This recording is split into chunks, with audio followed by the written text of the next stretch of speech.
Hello and welcome. आज ना हम कोई बोरिंग हिस्ट्री क्लास नहीं करने वाले।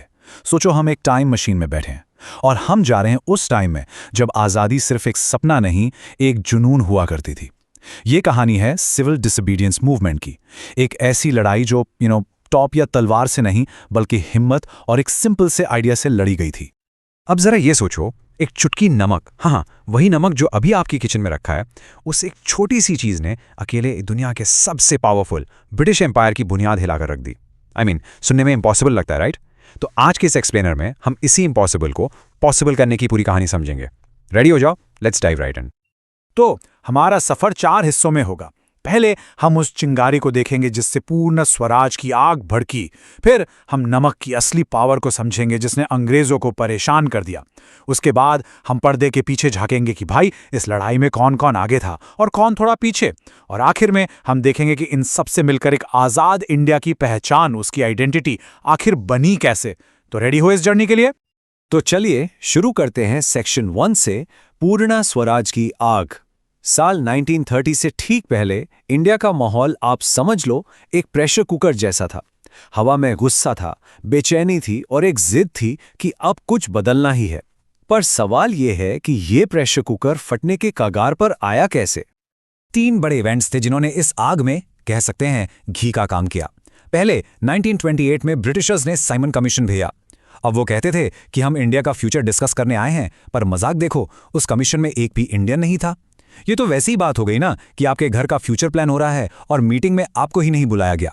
बस पूरा देश गो बैक साइमन के नारों से गूंज उठा। फिर 1929 में आई ग्रेट डिप्रेशन। दुनिया भर में मार्केट क्रैश हो गए और इसका सबसे बुरा असर पड़ा हमारे किसानों पर। अनाज के दाम मिट्टी में मिल गए, पर अंग्रेजी सरकार का टैक्स वो उतना का उतना ही था। किसान कर्जे में डूबते जा रहे थे। और इस उबलते माहौल के बीच दिसंबर 1929 में लाहौर में जवाहरलाल नेहरू की लीडरशिप में कांग्रेस ने एक ऐतिहासिक, एक रेवोल्यूशनरी फैसला ले लिया। और वो फैसला था पूर्ण स्वराज। इसका सीधा सा मतलब था अब और भीख नहीं मांगेंगे, अब डोमिनियन स्टेटस जैसा लॉलीपॉप नहीं चाहिए। पता है डोमिनियन स्टेटस क्या था? बेसिकली आप अपने देश के इंटरनल मैटर्स चलाओ, पर अल्टीमेट बॉस ब्रिटिश क्वीन ही रहेगी। जैसे स्कूल में क्लास मॉनिटर, जिसके पास थोड़ी सी पावर है पर असली कंट्रोल तो प्रिंसिपल का ही है ना।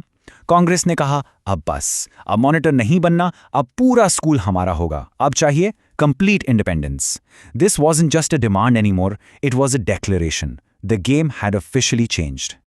अब आते हैं सेक्शन 2 पर, नमक का सत्याग्रह। देखो, एक बड़ा ऐलान तो कर दिया, पर इस ऐलान को एक आम आदमी की लड़ाई कैसे बनाए? महात्मा गांधी को एक ऐसे सिंबल की तलाश थी जो हर हिंदुस्तानी के दिल को छू सके, जो अमीर गरीब, शहरी देहाती, सबको एक साथ जोड़ सके। और वो सिंबल उन्हें मिला हम सब की किचन में। 31 जनवरी 1930 को गांधी जी ने वाइसरॉय इरविन को एक खत लिखा। ये कोई रिक्वेस्ट लेटर नहीं था, ये एक अल्टीमेटम था, साफ साफ चेतावनी।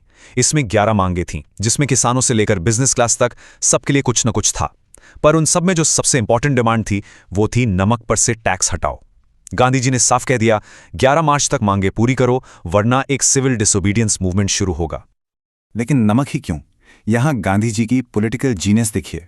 नमक एक ऐसी चीज थी जिसके बिना कोई नहीं रह सकता, और ब्रिटिश सरकार ने नमक बनाने और बेचने पर अपनी मोनोपोली बना रखी थी और उस पर बहुत भारी टैक्स लगा रखा था। मतलब आप अपने ही समुद्र से निकले नमक के लिए अंग्रेजों को टैक्स दे रहे थे। यह ब्रिटिश राज का सबसे अन्यायपूर्ण, सबसे ओप्रेसिव चेहरा था जो हर घर, हर थाली में नजर आता था। It was the perfect symbol of daily operation.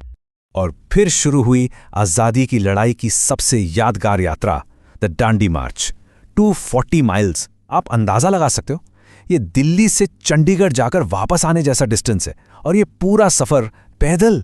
सिर्फ इस एक नंबर से उस दौर के लोगों का आज़ादी के लिए डिटर्मिनेशन सोचिए। अमेजिंग। ये सिर्फ एक मार्च नहीं था, ये एक कहानी थी जो हर दिन लिखी जा रही थी। गांधी जी अपने 78 विश्वासु वॉलंटियर्स के साथ साबरमती आश्रम से निकले। 24 दिन तक वो रोज लगभग 10-12 माइल्स चलते, और वो जिस भी गांव से गुजरते हजारों लोग उन्हें सुनने के लिए इकट्ठे हो जाते। इंटरनेशनल मीडिया उन्हें कवर कर रही थी। सोचो, ये मार्च एक चलती फिरती क्रांति बन गया था। और आखिरकार 6 अप्रैल की सुबह दांडी के समुद्र तट पर गांधी जी नीचे झुके, समुद्र के पानी से भरा नमक उठाया और उसे उबालकर कानून तोड़ा। और बस उस एक चुटकी नमक के साथ ब्रिटिश एम्पायर का बनाया हुआ कानून तोड़ दिया गया। वो एक छोटा सा एक्ट था, पर उसका मैसेज पूरे देश के लिए था। अब डरने का नहीं, अब अंग्रेजी कानून को ना मानने का वक्त आ गया है। The civil disobedience movement had officially powerfully begin.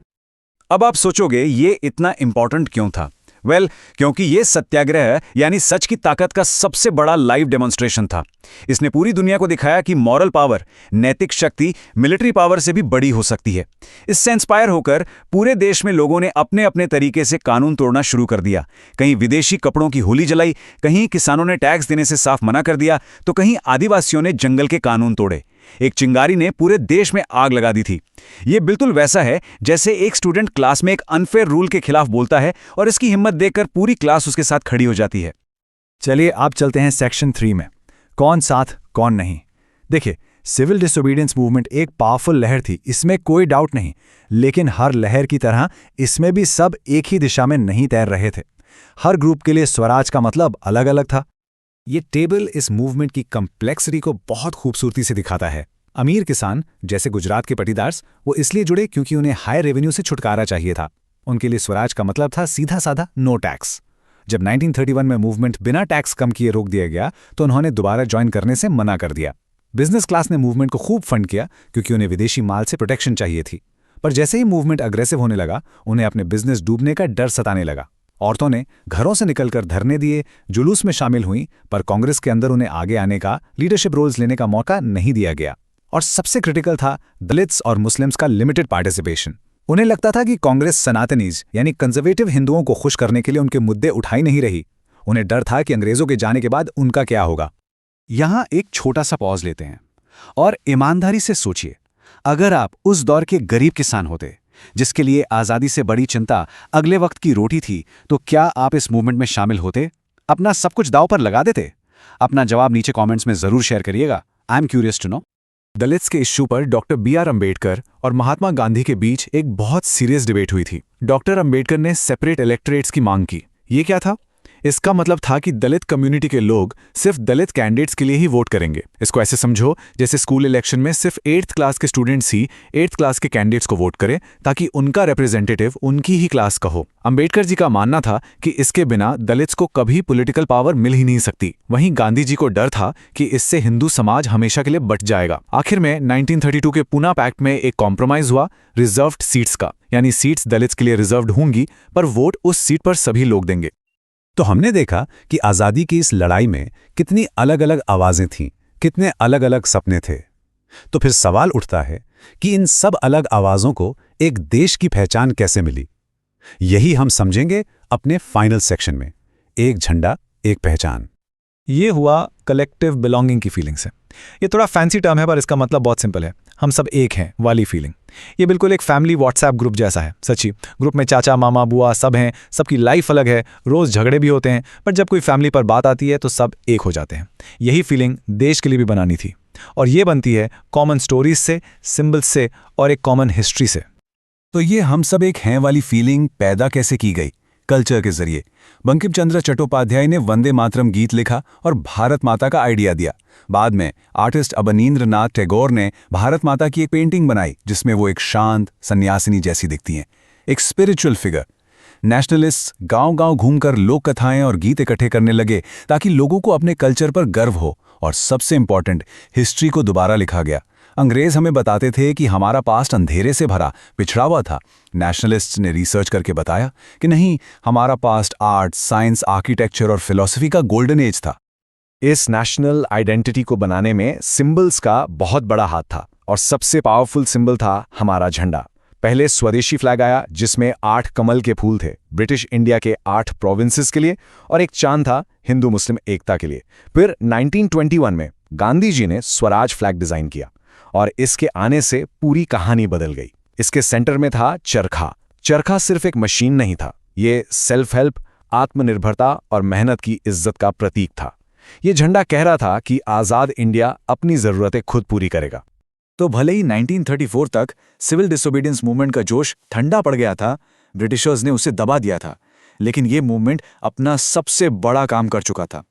इसने अलग अलग भाषा, धर्म और जाति के लोगों को एक एहसास दे दिया था कि वो सब अलग अलग ग्रुप होने से पहले एक नेशन है, एक ऐसी कौम जिसका एक ही सपना था, आज़ादी। तो मैं आपको इसी सवाल के साथ छोड़कर जा रहा हूं, आज़ादी की लड़ाई सिर्फ अंग्रेज़ों को भगाने की नहीं थी, ये एक देश के आइडिया को बनाने की लड़ाई भी थी। इतने सालों बाद आज ये देश का आइडिया, ये कलेक्टिव बिलोंगिंग की फीलिंग आपके और मेरे लिए क्या मायने रखती है, सोचिएगा ज़रूर। Thanks for watching.